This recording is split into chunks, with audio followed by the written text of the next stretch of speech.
Hola, bienvenidos sean todos una vez más al canal de Conciencia Universal. El día de hoy vamos a hablar sobre ti, sobre mí y sobre los demás, ya que vamos a hablar sobre algo que todos almacenamos en nuestro interior.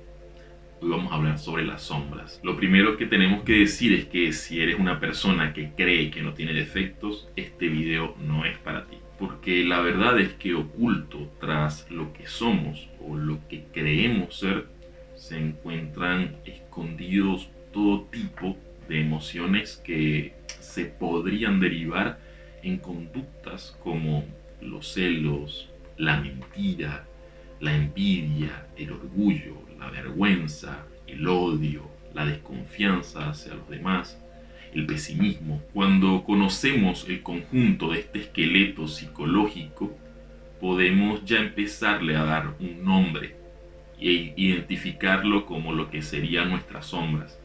Comenzamos a conocernos más profundamente a nosotros mismos cuando decidimos prestarle atención. Conocer nuestra propia sombra es asumirla, es aceptarla. Al hacer esto la integramos, no la ignoramos ni tampoco la dejamos de lado, mucho menos negamos su existencia, simplemente la afrontamos. Al contrario de lo que hacemos con nuestra imagen pública, que la estudiamos, la miramos, la cuidamos, hay una parte de nosotros mismos que pertenece a las sombras o la oscuridad, lo que sería el inconsciente, que por miedo o también por desconocimiento nos empeñamos en rechazar. Este es un gran error de la humanidad porque la verdad es que todas las culturas antiguas entendían e integraban a su vida lo que sería el lado oscuro de la personalidad, como lo llamaban los griegos. También podemos ver semejanzas en las culturas budistas, con los hindúes, con los taoístas, quienes también entendían que había una parte inconsciente de nuestro ser que debía ser conocida, aceptada y transformada. De hecho, en la entrada del templo de Apolo en Delfos, en Grecia, se dice en la parte de la base de la puerta hay una inscripción que señala: hombre, conócete a ti mismo y conocerás al universo y a los dioses. Incluso es tremendo porque la psicología actual nos dice que las cualidades aglutinadas en esa sombra, de ser aisladas de forma extrema o radical, terminarían creando lo que se deriva en lo que se llama personalidad múltiple o problemas de personalidad. Por eso el objetivo no es darle acción a la sombra, pero sí darle expresión, darle un lugar, dejar que se exprese, porque esa será su manera de expulsar las cosas. Ya lo decía Carl Jung, la sombra es más peligrosa cuando no le prestamos atención. Y es complejo, ¿no? Porque desde niños nos enseñan a esconder los defectos, a esconder los errores, a esconder las equivocaciones. De hecho, nos enseñan a esconder incluso emociones que no nos gustan en lo más profundo de nosotros. No nos dicen que conozcamos esos aspectos, que profundicemos en ellos, que los integremos, que los aceptemos como parte de nuestra vida. Pasamos nuestra niñez formando al ego que tendremos de grandes, y de grandes luchamos por quitarle el poder que le dimos al ego y a la sombra. Es una cosa tremenda. Pero bueno, también tenemos que entender que mucho de lo que llamamos ego también son instintos primarios. Por eso la sombra tiene raíces muy profundas, ya que en ella se encuentra también la esencia animal. En las sombras todavía está viva esa bestia que defendió con uñas y dientes su existencia en el principio de los tiempos, esa esencia que nos ayudó a salir vencedores en esa lucha por la supervivencia. Bueno, esa bestia sigue viva dentro de nosotros, la conoces dentro de ti. ¿Qué tanto control puedes tener sobre ella? Pero ojo, también es cierto que en la niñez no sabemos que estamos haciendo semejante trabajo de selección interna. Solo intentamos resultar agradables sin mostrar quién somos realmente. por temor a los padres, por temor a la familia, a la sociedad, a todas las figuras de poder, al entorno en general. Y así vamos comenzando a crear lo que sería la represión dentro de nosotros. La sombra almacena todo eso que hemos ido rechazando, pero eso no quiere decir que eso que rechazamos no sea parte de nosotros.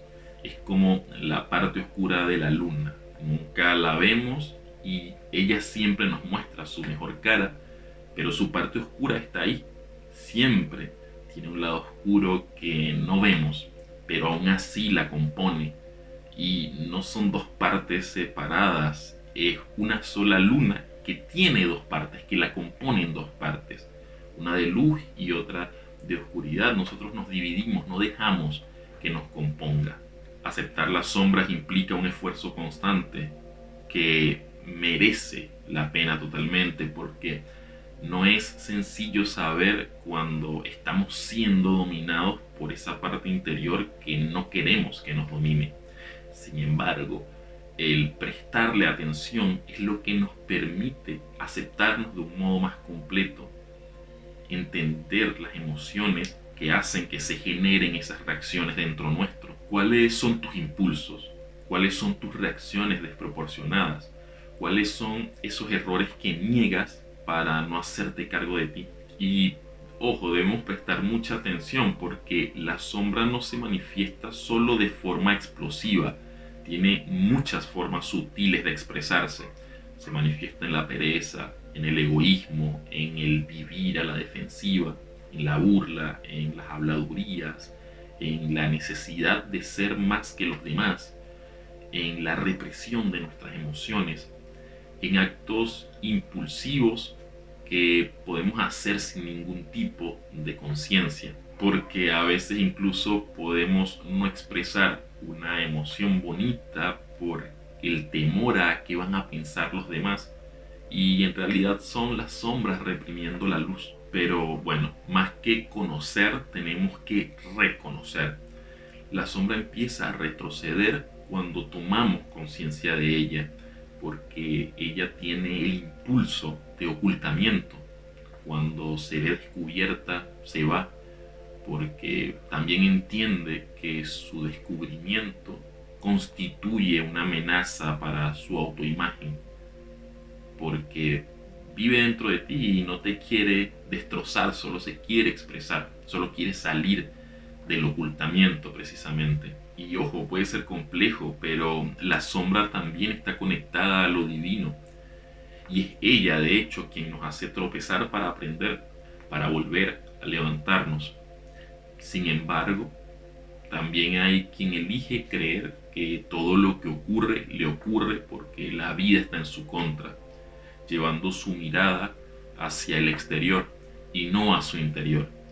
Las personas que viven así son prisioneros de sus sombras, que, bueno, los empujan a los abismos más oscuros, a ver si de esa forma se dan cuenta que deben buscar su propia luz. La sombra tampoco es una figura siniestra dentro nuestro. La sombra es la hermana menor de la luz. Trabajan juntas, aunque nos parezca que están muy lejanas. El proceso voluntario y consciente de asumir lo que hasta ahora habíamos decidido reprimir es el primer paso para quitarle poder a las sombras. Es decir, debemos admitir que tenemos una parte oscura. Es a partir de ahí que empiezan a aparecer esos defectos o esas sombras que debemos transformar. Es a partir de ahí que empezamos a prestarle más atención. Como escuché decir a un maestro una vez, el único diablo que puede destruirnos cada día existe en nuestro interior. Es ahí, a fin de cuentas, donde debemos librar la más importante y la más decisiva de nuestras batallas. Te pregunto, ¿ya tú empezaste a conocer tus sombras? Hasta acá ha llegado el video de hoy, espero que les haya gustado. Recuerda darle like al video y suscribirte al canal para estar al pendiente de nuestro contenido. Les mando un abrazo grande de aquí hasta donde estén y nada, que sean muy felices. Chao, chao.